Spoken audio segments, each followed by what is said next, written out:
Nice.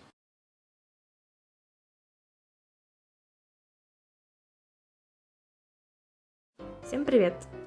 Недавно на просторах YouTube я наткнулась на очень интересное движение, которое называется Speed Drawing Challenge. Суть заключается в том, что нужно нарисовать один и тот же рисунок, одну и ту же иллюстрацию за разное количество времени. В моем случае это 30 секунд, 3 минуты и за 30 минут. Думаю, многие знают, что это за челлендж, потому что он на площадке YouTube находится, наверное, года 3 точно. Но я в нем не участвовала, не успела поучаствовать, поэтому участвую сейчас. Пытаюсь вообще все челленджи, которые были художественные, поучаствовать в них сейчас. Конечно, глупо сформулировала, ну ладно, извините. А можете не прощать, что вы мне сделаете, я в другой стране нахожусь.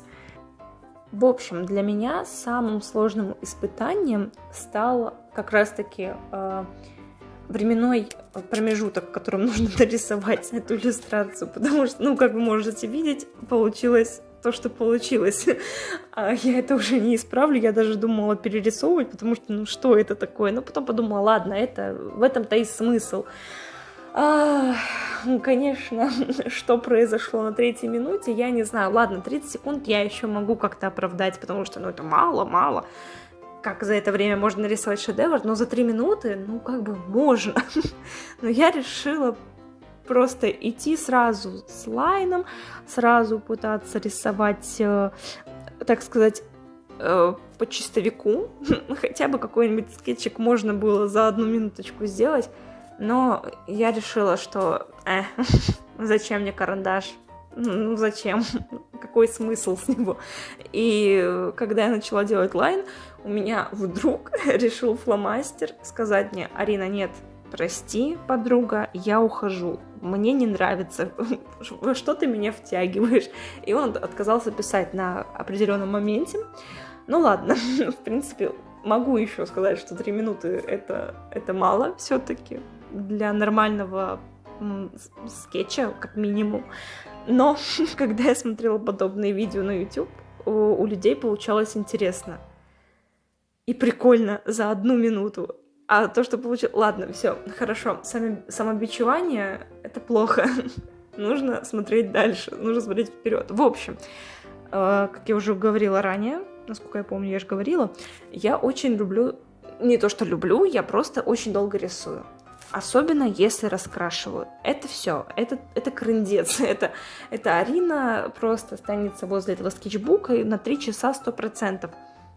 Но вот так вот у меня получается. Я очень люблю, очень люблю поисправлять свой скетч, потом убедиться, что у меня все нормально, точно нарисовано, что у меня вроде как анатомия не страдает. Она у меня все равно страдает, но опять же, самобичевание — это плохо, не надо так делать. Я пытаюсь это все в шутку перевести, но нужно остановиться на этом. В общем, потом я делаю лайн, естественно, и раскрашиваю. Раскрашиваю тоже очень долго, потому что я пока выберу палитру, пока я наделаю мини-мини скетчик, чтобы убедиться, что все нормально по цветам совпадает. Хотя, опять же, совпадает не всегда удачно, но опять самобичевание, нужно остановиться. Ну ладно. В общем, это было сложно, но это было прикольно, потому что появляется возможность посмотреть на процесс своей работы со стороны, как это выглядит, то есть на что ты тратишь в основном время, и нужно ли тратить столько времени, например, на рисунок.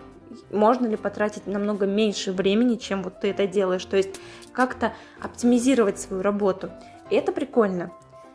Не всегда это нужно, потому что иногда в рисунке, я бы сказала по-другому, иногда, чтобы в рисунке была душа, нужно немножко посидеть и попариться. Но это у кого как. По крайней мере, я заметила, что если я трачу мало времени на рисунок, он получается плохим.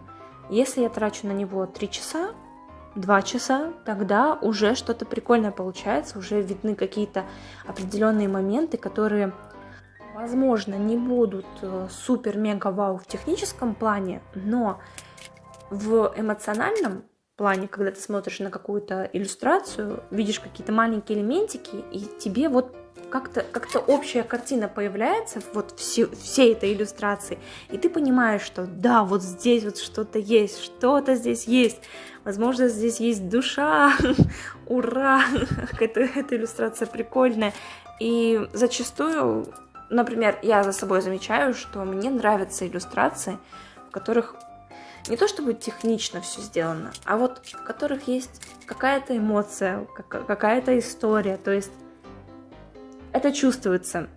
А чтобы, в моем случае, чтобы этого добиться, мне нужно потратить время, чтобы как-то сделать какую-то задумку, обмыслить все и потом воплотить это все в жизнь. Я знаю, что я очень странно объясняю, но я очень надеюсь, что вы понимаете, о чем я говорю. В общем, что хотела еще сказать. Если вдруг вы участвовали в этом челлендже и у вас сохранились еще работы, скидывайте их в мой фотоальбом в моей группе ВКонтакте. Ссылочка внизу в описании. Там вы можете заказать illustration от меня. Вы можете поделиться своей работой, если вдруг вы тоже рисуете. Или, может быть, круто фотографируете.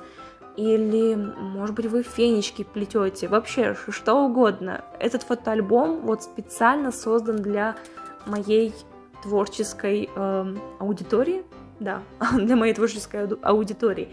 Так что, если есть какие-то у вас приколюхи, обязательно скидывайте. Давайте вдохновляться друг другом. Ну, а на этом все. Всем пока-пока.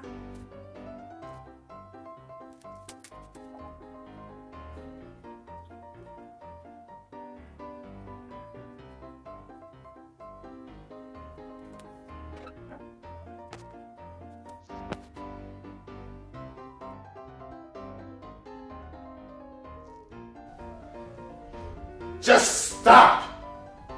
Just stop it! Stop! No! Just stop it!